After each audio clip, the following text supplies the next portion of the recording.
क्या आपने कभी सोचा है कि हमारे पूर्वज किस तरह से शिक्षा प्राप्त करते थे? क्या उनकी शिक्षा आज के समय से अलग थी? क्या पहले भी स्कूल होते थे? तो आज की वीडियो में हम इस बारे में विस्तार रूप से चर्चा करेंगे। Hello friends, welcome to DElEd classes with Avni. I hope आप सभी अच्छे होंगे। तो आज हम जानेंगे कि स्वतंत्रता से पहले शिक्षा की क्या स्थिति थी, कैसे बच्चों को शिक्षा दी जाती थी। तो स्वतंत्रता से पहले भारत में शिक्षा की व्यवस्था की हालत अलग अलग दौर में बदलती रही है। पहले भारत में शिक्षा का एक पारंपरिक तरीका था, लेकिन जब ब्रिटिश शासन आया तब उन्होंने अपनी ज़रूरतों के हिसाब से शिक्षा में बदलाव किया। यहाँ स्वतंत्रता से पूर्व भारत में शिक्षा की स्थिति पर प्रमुख पहलुओं का विवरण दिया गया है। जैसे आपने सुना होगा कि पहले गुरुकुल में शिक्षा दी जाती थी, बच्चों को मदरसों में शिक्षा दी जाती थी, पाठशालाओं का आयोजन किया जाता था। तो हम जानेंगे पारंपरिक शिक्षा के बारे में, यानी ब्रिटिश शासन से पहले शिक्षा का स्वरूप कैसा था। अगर हम बात करें गुरुकुल की, तो गुरुकुल आमतौर पर जंगलों में या ग्रामीण इलाकों में होते थे। ये एक प्रकार का आश्रम होता था जहाँ गुरु और शिष्य साथ रहते थे। यहाँ पर बच्चे पढ़ाई के साथ साथ जीवन में अनुशासन, सरलता, सेवा का महत्व, ये सब भी सीखते थे। तो देखते हैं, पुराने समय में बच्चे गुरुकुलों में पढ़ाई करते थे। गुरुकुल एक तरह का स्कूल होता था जहां बच्चे शिक्षक के साथ रहते थे और उनसे शिक्षा लेते थे। वहां धर्म, दर्शन, वेद, गणित, विज्ञान आदि सिखाया जाता था। शिक्षा मुफ्त होती थी और बच्चे काम भी सीखते थे। अब हम देखते हैं मदरसे और मकतब।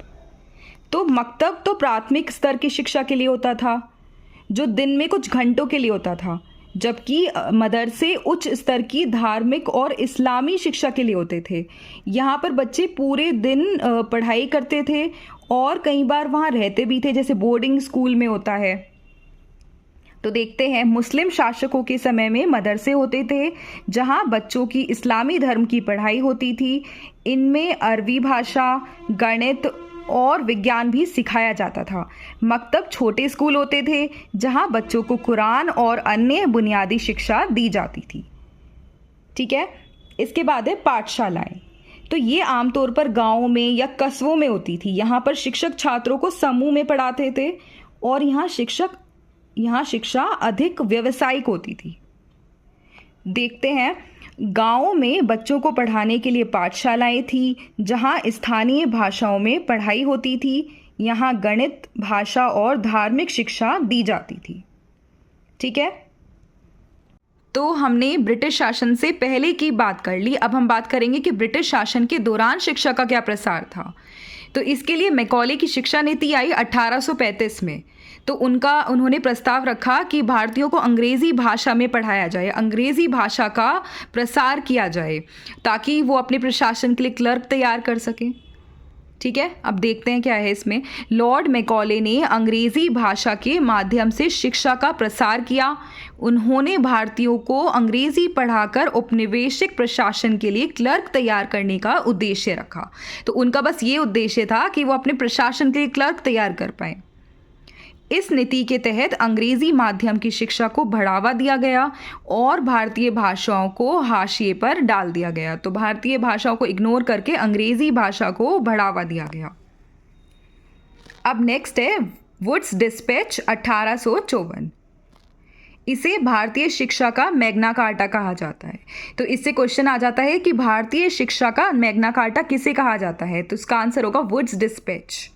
ठीक है, इसमें सिफारिश की गई कि सरकार को प्राथमिक, माध्यमिक और उच्च शिक्षा को प्रोत्साहित करना चाहिए।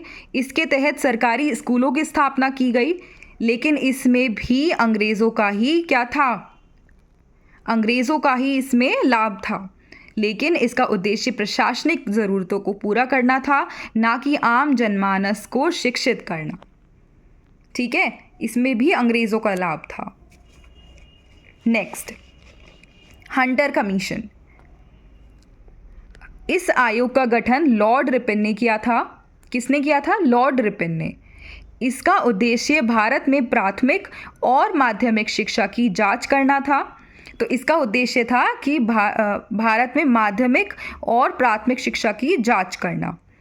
इसने स्थानीय निकायों के माध्यम से प्राथमिक शिक्षा के प्रसार की सिफारिश की, विशेषकर ग्रामीण क्षेत्रों में। इसका बस यही उद्देश्य था कि प्राथमिक और माध्यमिक शिक्षा की जांच कर पाएं उसकी स्थिति की, और साथ ही ग्रामीण क्षेत्रों में प्राथमिक शिक्षा का प्रसार कर पाएं। ठीक है, अभी के लिए हम इसको शॉर्ट में देख रहे हैं जिससे आपको इंसाइट्स मिल जाएं कि ब्रिटिश शासन के दौरान क्या क्या हुआ शिक्षा में। अब बाद में इसको हम डिटेल में भी पढ़ेंगे सारे टॉपिक्स को। नेक्स्ट है सैंडलर कमीशन। सैंडलर कमीशन स्कूली शिक्षा को बढ़ाने की बात करता है, उसकी अवधि को 12 वर्ष तक बढ़ाने की बात करता है, और साथ ही माध्यमिक शिक्षा के बाद विश्वविद्यालय स्तर की शिक्षा का सुझाव भी देता है। तो देखते हैं, कलकत्ता विश्वविद्यालय की समस्याओं की जांच के लिए गठित इस कमीशन ने स्कूली शिक्षा की अवधि को 12 वर्षों तक बढ़ाने और माध्यमिक शिक्षा के बाद विश्वविद्यालय स्तर की शिक्षा का सुझाव दिया। इसने प्राथमिक और माध्यमिक शिक्षा के बीच एक स्पष्ट विभाजन की सिफारिश की। इसने साथ ही प्राथमिक और माध्यमिक के बीच विभाजन की भी सिफारिश की। ठीक है, अब हम बात करेंगे महात्मा गांधी की शिक्षा दृष्टि के बारे में। इसको बुनियादी शिक्षा भी कहते हैं। तो महात्मा गांधी जी का मानना ये था कि बच्चों को केवल शिक्षा ना दी जाए, साथ ही उन्हें व्यवहारिक शिक्षा भी दी जाए, नैतिक शिक्षा भी दी जाए, उन्हें मातृभाषा में शिक्षा दी जाए, साथ ही उन्हें हस्तकला वगैरह व्यवहारिक कार्यों में शामिल किया जाए। बेसिकली उनका उद्देश्य था कि बच्चे फ्यूचर रेडी बने, वो आत्मनिर्भर बन सके। तो देखते हैं, महात्मा गांधी ने 1937 में वर्धा में बुनियादी शिक्षा की अवधारणा प्रस्तुत की। इसे नई तालीम या नैतिक शिक्षा के रूप में भी जाना जाता है। तो ये इसे नई तालीम भी बोलते हैं या नैतिक शिक्षा भी बोलते हैं, क्योंकि उन्होंने नैतिक शिक्षा पर जोर दिया था। गांधी जी का मानना था कि शिक्षा का उद्देश्य न केवल साक्षरता देना, बल्कि विद्यार्थियों को व्यवहारिक और नैतिक शिक्षा भी देनी चाहिए। उन्होंने सुझाव दिया कि शिक्षा मातृभाषा में दी जानी चाहिए और इसमें हस्तकला तथा अन्य व्यवहारिक कार्यों को शामिल किया जाना चाहिए। क्लियर है? अब हम नेक्स्ट बात करते हैं शिक्षा में असमानता। तो ब्रिटिश शासन के दौरान शिक्षा में कैसी असमानता थी? तो बेसिकली इसमें ये था कि ब्रिटिश सरकार का फोकस सिर्फ उच्च जातियों के लिए, जो शहरी क्षेत्रों में रह रहे हैं, उनके शिक्षा तक ही उनका सीमित था। ग्रामीण जो क्षेत्रों में रह रहे हैं, पिछड़े क्षेत्रों में रह रहे हैं, उनके पास शिक्षा की पहुंच बहुत कम थी। ब्रिटिश शासन के दौरान शिक्षा का प्रसार मुख्यतः शहरी और उच्च जातियों तक सीमित था। ग्रामीण और पिछड़े क्षेत्रों में शिक्षा की पहुंच बहुत कम थी और महिलाओं की शिक्षा भी अत्यधिक उपेक्षित थी और उनकी शिक्षा दर भी बहुत कम थी। ठीक है, अब हम बात करेंगे स्वदेशी आंदोलन और शिक्षा। तो जब स्वदेशी आंदोलन चल रहा था, उस समय शिक्षा की क्या स्थिति थी?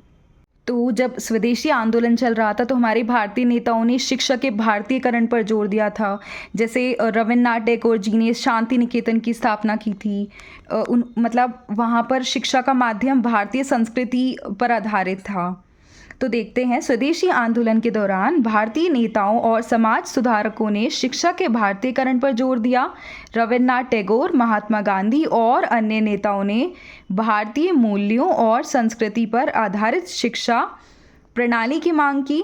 उदाहरण के लिए 1901 में रविन्द्रनाथ टैगोर ने शांति निकेतन की स्थापना की, जहां शिक्षा का माध्यम भारतीय संस्कृति और परंपराओं पर आधारित था। महात्मा गांधी जी ने भी कहा कि शिक्षा ऐसी होनी चाहिए जो भारत की परिस्थितियों के अनुकूल हो और जो बच्चों को उनके जीवन के लिए तैयार करे। तो ये था हमारा स्वदेशी आंदोलन और शिक्षा। तो हमने बात की कि स्वतंत्रता से पूर्व शिक्षा कैसी थी। अब हम बात करेंगे स्वतंत्रता के पश्चात शिक्षा की क्या स्थिति थी, क्या क्या सुधार हुए, क्या क्या नीतियां आई, ये सब हम जानेंगे। स्वतंत्रता के बाद शिक्षा की स्थिति व्यवस्था में बहुत से महत्वपूर्ण बदलाव आए। भारतीय शिक्षा व्यवस्था में हुए कुछ प्रमुख सुधार और नीतियों के बारे में विस्तार से बताया गया है। सबसे पहले हम बात करेंगे राधा कृष्ण आयोग 1948-49 की। ठीक है, तो इसका सिर्फ मुख्य जो उद्देश्य था वो था कि उच्च शिक्षा में सुधार हो पाए। तो देखते हैं, डॉक्टर सर्वपल्ली राधाकृष्ण की अध्यक्षता में गठित इस आयोग का उद्देश्य उच्च शिक्षा की गुणवत्ता और प्रबंधन को सुधारना था।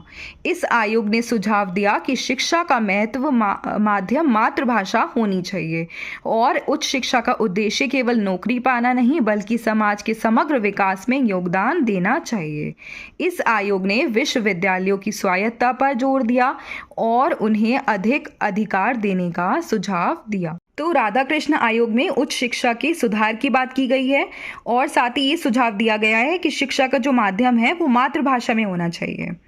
साथ ही समाज के समग्र विकास की बात की गई है, ऐसी शिक्षा हो कि समग्र विकास में योगदान दे समाज के, और साथ ही विश्वविद्यालय को अधिक अधिकार देने की बात की है। ये है हमारा राधाकृष्ण आयोग। अब हम बात करेंगे मुदालियर आयोग की। मुख्य उद्देश्य क्या था इसका कि हमारी माध्यमिक शिक्षा में सुधार हो पाए। यह आयोग माध्यमिक शिक्षा में सुधार लाने के लिए गठित किया गया था। इसके तहत शिक्षा को 7 साल की प्रारंभिक शिक्षा और 3 साल की माध्यमिक शिक्षा में बांटा गया है। इसमें सुझाव दिया कि शिक्षा को छात्रों के मानसिक, शारीरिक और नैतिक विकास के अनुकूल होना चाहिए। साथ ही व्यावसायिक शिक्षा को भी माध्यमिक शिक्षा का हिस्सा बनाने का प्रस्ताव रखा। तो मुदालियर आयोग माध्यमिक शिक्षा के सुधार की बात करता है, प्रारंभिक शिक्षा को 7 साल और माध्यमिक शिक्षा को 3 साल करने की बात करता है और साथ ही व्यावसायिक शिक्षा को भी माध्यमिक शिक्षा का हिस्सा बनाने का प्रस्ताव रखता है। ठीक है, इसके बाद और कौन कौन से आयोग गठित हुए? कोठारी आयोग आया 1964-66 में। इसके बाद राष्ट्र शिक्षा नीति आई 1968। फिर 1986 में राष्ट्र शिक्षा नीति आई। इसके बाद सर्व शिक्षा अभियान 2001 में आया। इसके बाद मध्याह्न भोजन योजना यानी मिड डे मील स्कीम आई और फिर राष्ट्रीय शिक्षा नीति 2020 आई। तो हम इन सब के बारे में डिटेल में बात करेंगे नेक्स्ट वीडियो में।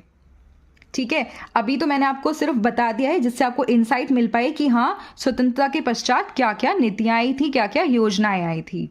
ठीक है, तो बेसिकली स्वतंत्रता के बाद शिक्षा में काफ़ी हद तक सुधार हुए हैं और सरकार ने शिक्षा को समान बनाने के लिए भी काफ़ी सारी योजनाएं और नीतियाँ लागू की हैं।